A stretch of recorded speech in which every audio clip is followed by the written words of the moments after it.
कि हमारे सीने में फिलिस्तीन की आज़ादी के लिए जंग है। अगर गज़ा के अंदर इज़राइल ने घुसपैठ कर दी तो इज़राइल को ऐतिहासिक नुकसान उठाने पड़ सकते हैं। देखिए, अगर ये ईरान की धमकी होती तो आप भी मेरी तरह कान में उंगली डाल के ऐसे ऐसे ऐसे कर लेते कि चलो ये तो धमकी। लेकिन एक्चुअल में ग्राउंड पर आप देख रहे हैं कि हिजबुल्लाह तो भिड़ा हुआ है भाई। हिजबुल्लाह लगातार हमला कर रहा है, रोज के रोज इजराइल का भारी नुकसान हो रहा है। और ऐसा नहीं है कि हिजबुल्लाह का नुकसान नहीं हो रहा है। आइए ये तस्वीर आपकी स्क्रीन पर देख लीजिए। ये तमाम हिजबुल्लाह ने अपने शहीदों की तस्वीर जारी की है, ये कहते हुए कि ये शहीद हैं हमारे। ये एक दो नहीं है, गिन लीजिए। हिजबुल्लाह के लगभग 19 लड़ाके मारे गए हैं, जिनमें नौजवान भी हैं और बुजुर्ग भी हैं। लेकिन अगर देखेंगे ध्यान से तो सारे के सारे नौजवान हैं। ये जो हैं इजराइल के द्वारा मारे गए हैं। लेकिन आपको बता दूं कि इसके बदले में हिजबुल्लाह ने इजराइल की नाक में दम किया हुआ है। दोस्तों, हिजबुल्लाह ने एंटी टैंक गाइडेड मिसाइल लगातार दागी हैं आज भी, जिसकी वजह से इजराइल इतना चिढ़ गया कि ये तस्वीर देखिए, हिजबुल्लाह के पोस्ट पर इजराइल ने जोरदार एयर स्ट्राइक किया है। अब हिजबुल्लाह और इजराइल सीधा जंग में है। कैसे? ये तस्वीर हिजबुल्लाह ने जारी की है।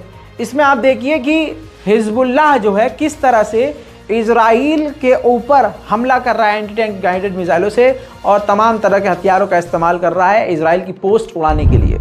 इसी के बाद फिर इजराइल ने, ये देखिए, ये वीडियो बहुत दूर से ली गई है, लेकिन आप देख सकते हैं कि ये लेबनान की टेरिटरी पर हमला है, हिजबुल्लाह की पोस्ट पर हमला है, और भारी नुकसान हिजबुल्लाह का इसमें हो रहा है। लेकिन हिजबुल्लाह इस वक्त पीछे नहीं हट रहा। वहीं अगली तस्वीरों में देखिए, इजराइल के डिफेंस मिनिस्टर गाजा के बॉर्डर पर अपने सैनिकों के पास मौजूद हैं। जैसे हमारी ज़बान में कहते हैं चढ़ाना, आसमान पे चढ़ाना, उनके अंदर जोश भरना, भड़काना, ये सब कर रहे हैं कि बस हमें जीतना है, हर हाल में जीतना है, गाजा में रहने वाले सभी आतंकवादी हैं। इस तरह के आड़े तड़े बयान देके ये अपनी सेना को भड़का रहे हैं। उधर दोस्तों, ब्रेकिंग न्यूज़ में आपको बता दूं कि इजराइल के ऊपर साइबर अटैक बहुत बड़े लेवल के हो रहे हैं। इजराइल की बड़ी बड़ी वेबसाइट्स को, मिलिट्री साइट्स को हैक किया जा रहा है, जिसमें नाम आ रहा है ईरान के हैकर्स का, रशिया के हैकर्स का और सूडान के हैकर्स का। ये तीनों मिलकर इजराइल की नाक में दम कर रहे हैं।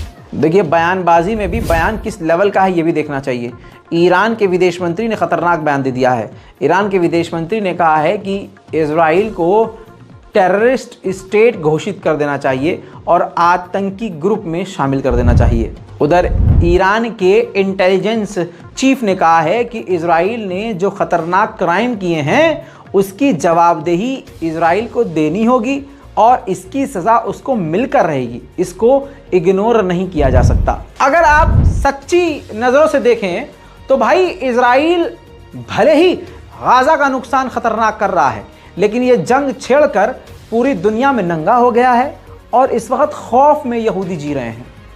आपको बता दूं कि इजराइल ने पूरी दुनिया के मुस्लिम देशों से अपने यहूदियों को वापस बुला लिया है, चाहे कोई भी मुस्लिम देश हो। ऐलान कर दिया है उसे साफ साफ कि जो भी यहूदी किसी अरब देश या मुस्लिम देश में रह रहा है, अपने पूरे परिवार के साथ यहाँ इजराइल वापस आ जाए। सिर्फ इतना ही नहीं, डर का मुकाम ये आप देखें कि यहूदी स्टेट इजराइल ने, ऑक्यूपाइड स्टेट इजराइल ने अपने यहूदियों जो यूरोप में रह रहे हैं और लैटिन अमेरिका में रह रहे हैं, 20 यूरोप और लैटिन देशों में अपने यहूदियों से भी कह दिया है, तुम भी सेफ्टी का ध्यान रखो, अपने घर में परिवार के साथ बंद रहो, बिल्कुल अपना ध्यान रखो।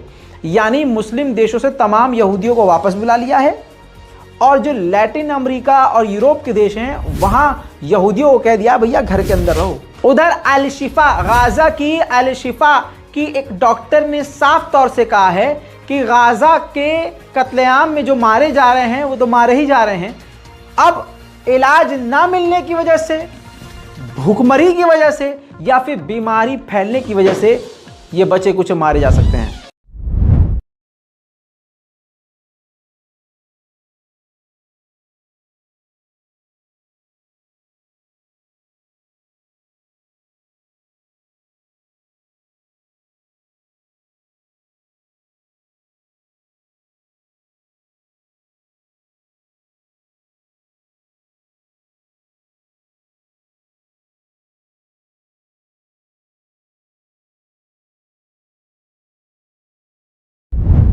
हमले अमेरिका के सैनिकों और अमेरिका के बेसिस पर भी बढ़ गए हैं। सीरिया में अमेरिका का एक मिलिट्री बेस है, एनल असद एयरबेस। वहां पर एक बार फिर से ईरान के समर्थक लड़ाकू ग्रुप ने मिसाइल और ड्रोन दागी है। भैया इजराइल ने क्लियर कर दिया है कि वो बच्चों को, बूढ़ों को, बुजुर्गों को, सबको कत्ल करेगा, हर धर्म के लोगों को कत्ल करेगा, सिर्फ यहूदियों को ही छोड़ेगा और यहूदियों को बचाने के लिए कुछ भी करेगा। अब आपको बता दूं कि गाजा के अंदर 900 साल पुराने चर्च को जब इजराइल ने उड़ा दिया तो अब ईसाई भी टेंशन में आ गए। वर्ल्ड काउंसिल ऑफ चर्चेस ने निंदा करी है। देखिए आपकी स्क्रीन पर ये पूरी रिपोर्ट मौजूद है, जिसमें साफ तौर से कहा गया है कि इजराइल ने जो air strike Saint Porphyrius Greek Orthodox church पर हमला किया है, उसमें 16 फिलिस्तीनी क्रिश्चियन जो मारे गए हैं, इसके लिए इजराइल की हम निंदा करते हैं। यानी पूरी दुनिया का ये जो ईसाई संगठन है निंदा करता है और इजराइल के खिलाफ खड़ा होगा। फिलिस्तीनी मीडिया की रिपोर्ट के मुताबिक ही आपको बता दूं कि एक हमास के एक और सीनियर लीडर तलाल अल हिंदी की इजरायली एयर स्ट्राइक में मौत हो गई है। अब मेरे दोस्तों इजराइल का षड्यंत्र समझिए। इजराइल छोड़ क्या रहा है? पहले लोगों को कहता है कि आप साउथ गाजा चले जाइए, हमला नहीं होगा वहां। जब लोग वहां जाने लगते हैं तो रास्ते में ही उनको खत्म कर देता है मिसाइल दागकर। फिर इजराइल की मीडिया, भारतीय गोदी मीडिया और यूरोप का नंगा मीडिया एक प्रोपेगेंडा चलाते हैं अपने बाप के आदेश पर कि गजा के अंदर जो अस्पताल है वहां आतंकवादी छुपे हुए हैं। इस बहाने से फिर वो हमला करता है तमाम अस्पतालों पर और बचे कुछ अस्पतालों को खाली करने की धमकी देता है। फिर उसके बाद वो स्कूलों के बारे में एक बार फिर से अपने दलालों को, भारतीय मीडिया को, भारतीय गोदी मीडिया को, यूरोपीय नंगी मीडिया को और जो है नंगे भुकनंगे जो हैं इन्फ्लुएंसर को ये हुक्म देता है कि अब ये चलाओ।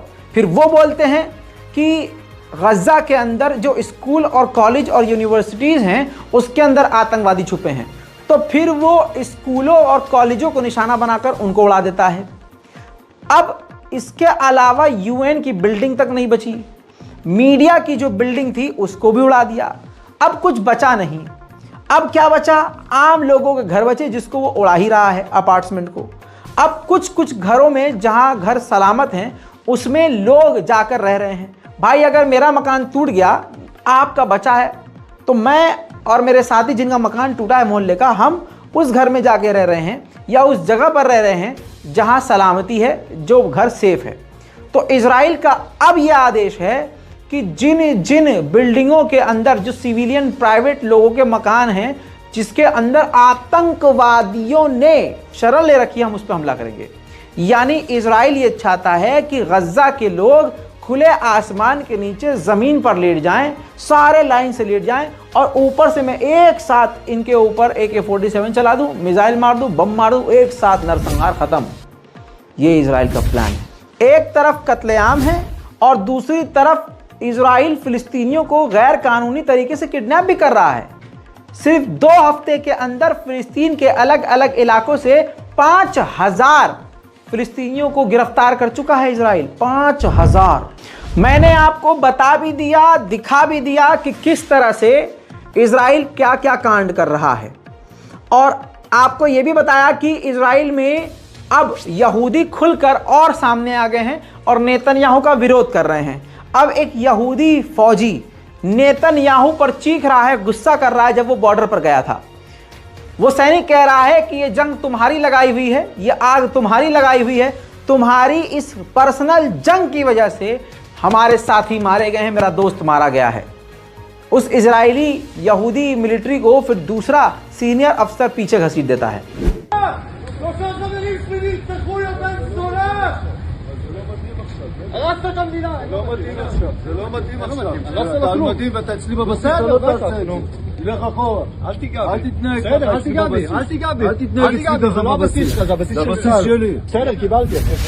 एक प्रोपेगेंडा चल रहा है, जो अपनी जमीन के लिए लड़ रहे हैं उनको आतंकवादी घोषित किया जाए। यह एक प्रोपेगेंडा है, अंतरराष्ट्रीय प्रोपेगेंडा।